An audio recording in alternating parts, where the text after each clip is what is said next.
다리오 왕치의 2년 6째 달 곧 그 달 초하루에 여호와의 말씀이 선지자 학개로 말미암아 스알디엘의 아들 유다 총독 스룹바벨과 여호사닥의 아들 대제사장 여호수아에게 임하니라. 이르시되 만군의 여호와가 이같이 말하여 이르노라. 이 백성이 말하기를 여호와의 전을 건축할 시기가 이르지 아니하였다 하느니라. 여호와의 말씀이 선지자 학개에게 임하여 이르시되 이 성전이 황폐하였거늘 너희가 이때에 판벽한 집에 거주하는 것이 옳으냐. 그러므로 이제 만군의 여호와가 이같이 말하노니 너희는 너희의 행위를 살필지니라. 너희가 많이 뿌릴지라도 수확이 적으며 먹을지라도 배부르지 못하며 마실지라도 흡족하지 못하며 입어도 따뜻하지 못하며 일꾼이 삭슬 받아도 그것을 구멍 뚫어진 전대에 넣음이 되느니라. 만군의 여호와가 말하노니 너희는 자기의 행위를 살필지니라. 너희는 산에 올라가서 나무를 가져다가 성전을 건축하라. 그리하면 내가 그것으로 말미암아 기뻐하고 또 영광을 얻으리라. 여호와가 말하였느니라. 너희가 많은 것을 팔았으나 도리어 적었고 너희가 그것을 집으로 가져갔으나 내가 불어버렸느니라. 나 만군의 여호와가 말하노라. 이것이 무슨 까닭이냐. 내 집은 황폐하였을 때 너희는 각각 자기의 집을 짓기 위하여 빨랐음이라. 그러므로 너희로 말미암아 하늘은 이슬을 그쳤고 땅은 산물을 그쳤으며 내가 이 땅과 산과 곡물과 새 포도주와 기름과 땅의 모든 소산과 사람과 가축과 손으로 수고하는 모든 일에 한재를 들게 하였느니라.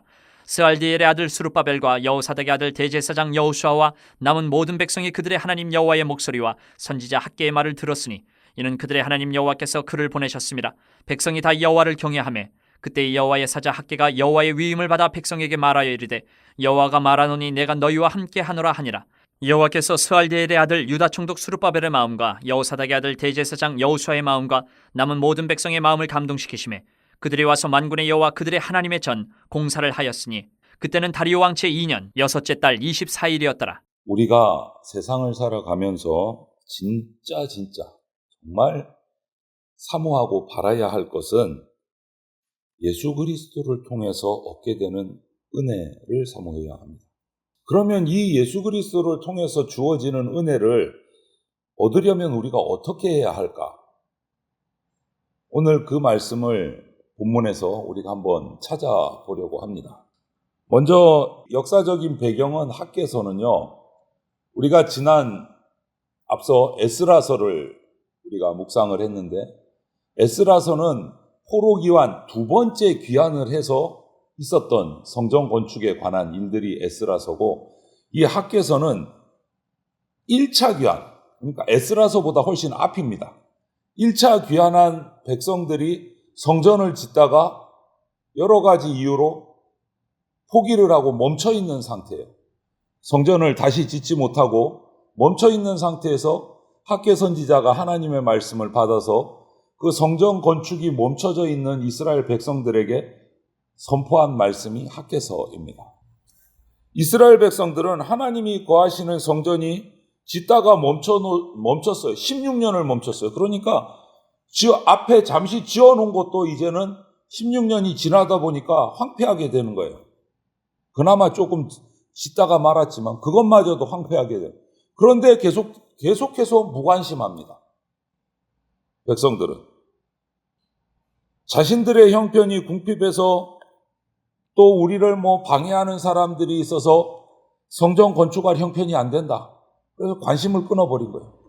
그리고는 그 와중에 자기 집을 꾸미기 시작한 거예요. 자기 집을.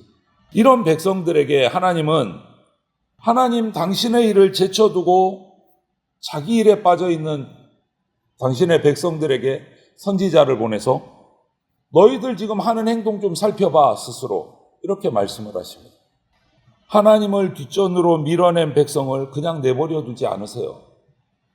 어떻게 하시느냐? 오늘 말씀을 살펴보면 수고해도 열매가 없어요. 먹어도 배부르지 않아요. 벌어도 채워지지를 않아요. 왜요? 하나님의 일을 뒷전에 두고 자신을 앞세웠기 때문에. 이렇게 해서 그들의 마음을 다시 하나님께로 돌아서게 만드십니다. 이처럼 하나님은 우리도 마찬가지입니다. 우리가 하나님의 일보다 내 일을 앞세우고 하나님의 일을 뒷전으로 돌려놓으면 우리 삶 속에서 부족함을 주시거나 고통을 주시거나 이런 방법들을 사용해서 우리를 깨닫게 하실 때가 있습니다. 그러니까 이런 일이 있을 때는 우리는 하나님께 원망하고 불평하는 것이 아니라 나를 돌아봐야 돼요. 자신을. 내가 하나님 일에 부족한 것은 없었는가? 자신을 살펴야 됩니다. 그런데 참된 복이 뭔지를 알지 못하는 사람은요, 부족하면 부족할수록 더 세상으로 나가요. 거기에서 뭔가 채워질 줄 알고 하나님을 알지 못하기 때문에. 하지만 결국은 영적인 어둠에 더 깊이 빠지고 세상의 것으로 더 만족하려다 보면 우리의 인생은 멸망의 길로 가는 거예요. 먼저 영적인 어두움에서 깨어나야 됩니다. 세상이 주는 만족 매혹적입니다. 혹해요. 하지만 그것은 한계가 있습니다. 유한해요. 영원하지 못하고 임시적인 겁니다. 결국은 그것을 쫓아가면 아무것도 얻지 못하고 황폐하게 된다. 오늘 말씀하시는 거예요. 세상의 것을 주님보다 더 사랑하지 않도록 우리 스스로가 살피시기를 바랍니다. 무엇이 주님을 향한 내 마음을 빼앗는지를 늘 살펴야 돼요. 우리가 성도인데 성도는요, 자신이 예수님보다 세상을 더 사랑하는지 항상 돌아보고 그렇게 하면 내 삶이 황폐하게 된다는 것을 기억하고 경계해야 됩니다. 이스라엘 백성들은 황폐한 성전에 짓다가만 16년 전의 성전에 관심은 없고 자기 집 짓는 데만 관심이 있습니다. 자기를 위한 삶을 살기에 바빴어요. 결과는 잘된 게 아니에요. 배불러지지도 않았고 부유해지지도 않았고 윤택해지지도 않았어요. 오히려 더 삶이 망가졌어요. 그 원인이 어디 있습니까? 오늘 학개 선지자를 통해서 하나님이 주시는 말씀에 그 원인이 밝혀지고 있어요. 바로 성전 건축을 통해서 얻게 될 하나님이 함께 하시는 복을 놓쳐버렸기 때문에, 하나님이 함께 하시는 복을 놓치고 관심 없었기 때문에 삶이 황폐해진 거예요. 열심히 살았습니다. 열심히 살았는데 지나고 보니까 남은 게 하나도 없어요. 왜? 하나님과 함께 하지 않았기 때문에. 한번 스스로를 살펴봅시다. 우리 하나님이 나에게 이미 보여주신 먼저 해야 할 일이 있는데 그것은 뒤로 팽겨쳐 놓고 다른 일에 마음 쓰고 있지는 않는가? 오늘 내가 회복해야 될 첫 사역은 무엇인가? 다시 한 번 더 우리가 살펴봐야 됩니다. 삶의 우선순위가 뭔지를 바로 세워야 된다라는 말씀입니다. 학개 선지자는 그것을 오늘 이스라엘 백성들에게 외치고 있는 거예요. 무엇이 우선순위인가? 다시 한번 너희들 스스로를 살펴봐라 라고 외치는 거예요. 주님이 주시는 복과 평강을 구하는 것이 삶의 우선순위로 세워져야 돼요. 주님이 주시는 복과 평강을 누리려면 세상의 헛된 것들을 분별하고 그것들을 내려놔야 돼요. 포기해야 됩니다. 완전히 방향 전환을 해야 되는 거예요. 그때 하나님께서 함께 하시고 참된 복과 평강을 우리에게 부어주신다. 삶의 방향, 우선순위를 주님께로 두어야 됩니다. 함께 하실 때 참된 복, 평강을 얻게 된다. 이것을 우리가 꼭 기억하시기를 바랍니다. 주님이 함께 하실 때. 마태복음 6장 33절에 이렇게 말씀하셨잖아요. 먼저 그의 나라와 그의 의를 구하라. 먼저 우선순위예요. 우선순위. 하나님의 나라와 하나님의 의를 구할 때 참된 복과 평강이 우리에게 임합니다. 왜? 하나님이 함께 해주시기 때문에. 이 학개 선지자의 말씀을 전해 들은 이스라엘 백성들은 자신의 모습을 돌아보기 시작합니다. 12절부터 15절을 보면 그들은 세상의 복을 먼저 구했던 자신들, 황폐해진 성전의 모습들을 다시 돌아보면서 깨닫고 두려워해요. 자신들의 잘못을 깨달은 거예요. 핑계는 있었어요. 대적들이 성전을 못 짓게 방해를 한다. 여러 가지 핑계들이 있었는데 그게 핑계일 뿐이고 결국은 자신들이 하나님을 우선순위에 두지 못했다라는 것을 깨닫고 두려워하기 시작한 거예요. 그러자 학개 선지자가 다시 한 번 더 하나님의 말씀을 듣고 선포합니다. 깨닫고 자복하는 그들에게 이제부터 하나님께서 함께 하실 것이다 라고 선포를 해요. 하나님께서 함께 하실 것이다.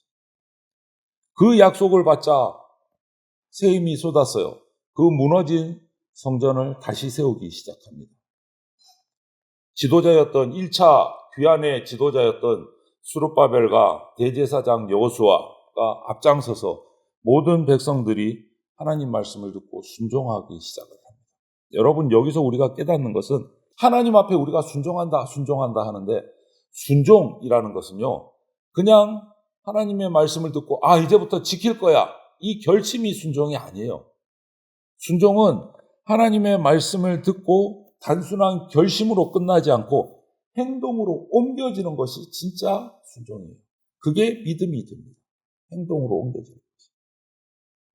하나님은 우리가 순종하는 마음을 품도록 오늘 감동시키세요. 학개를 통해서 이스라엘 백성에게 주셨던 말씀 오늘도 우리에게 주십니다. 뭐라고요? 내가 너희와 함께하노라. 순종으로 마음 먹고 움직이는 당신의 백성에게 함께하십니다. 그냥 내버려 두지 않으세요. 그래서 믿음은 오늘 들은 말씀에 오늘 응답합니다. 미루지 않고 순종하면 하나님께서 함께하시는 오늘을 우리가 살아갈 수 있습니다. 순종하면. 믿음을 통해서 넉넉하게 이기는 은혜를 사모하시기를 바랍니다. 승리를 얻기 위해서 주님이 주시는 은혜를 공급받기 위해서 간절히 기도하시기를 바랍니다. 우리는 믿는 자잖아요. 성도입니다. 이 세상을 살아가기 위해서 충분한 은혜를 예수 그리스도 안에서 공급받을 수 있는 사람이 성도예요. 그러니 우리는 간구해야 됩니다. 그러면 주님께서 의, 거룩, 구원에 필요한 모든 은혜를 우리에게 부어주십니다. 함께 하시겠다고 약속하셨어요. 순종할 때. 이 은혜 아니면 우리는 이 세상에서 살아갈 수가 없어요. 그래서 우리는 주님께로부터 오는 은혜를 사모해야 합니다. 예수님께서는 참된 성전이다 라고 말씀하셨어요. 그 예수님 앞에 나가서 간구해야 이 은혜를 우리가 얻게 됩니다. 하나님은 예수님을 통해서만 우리에게 복과 평안을 주십니다. 다른 통로는 없습니다. 그래서 우리 기도할 때 항상 예수님의 이름으로 기도드립니다. 왜? 예수님을 통해서만 하나님께서 복도 주시고 은혜도 주시기 때문에. 이 참된 성전 대신 예수님을 기억하고 예수님 앞에 나와서 우리 간구합시다. 주님이 주시는 은혜는 세상의 만족을 구하는 것이 주님이 주시는 은혜가 아닙니다. 세상의 헛된 만족 구하지 말고 주님이 주시는 참된 복과 평안을 우리가 구해야 합니다. 이스라엘 백성들이 세상의 복을 구하다가 아무리 구해봤는데 아무리 먹어도 배도 부르지 않고 아무리 채워도 채워지지 않는 경험을 한 거예요. 오늘 이 1차 귀환 백성들이 성전 짓는 거 팽개치고 자기 배를 불리려고 집도 지어보고 다 해봤지만 결국은 허망해요. 그것을 뒤늦게 깨닫고 하나님 앞에 돌아온 거예요. 세상의 헛된 만족 구하지 말고 주님이 주시는 은혜를 사모하면서 우리가 살아갑시다. 세상에서 만족을 찾으면 황폐할 수밖에 없어요. 오늘 1차 귀환한 이스라엘 백성들처럼 우리와 함께 하시겠다고 약속하시는 주님께서 주시는 은혜를 사모하면서 간구함으로, 순종함으로, 믿음으로 행동함으로 주님이 주시는 하늘의 복과 평강을 누리는 저와 여러분들이 다 되시기를 주님의 이름으로 축원을 드립니다. 아멘.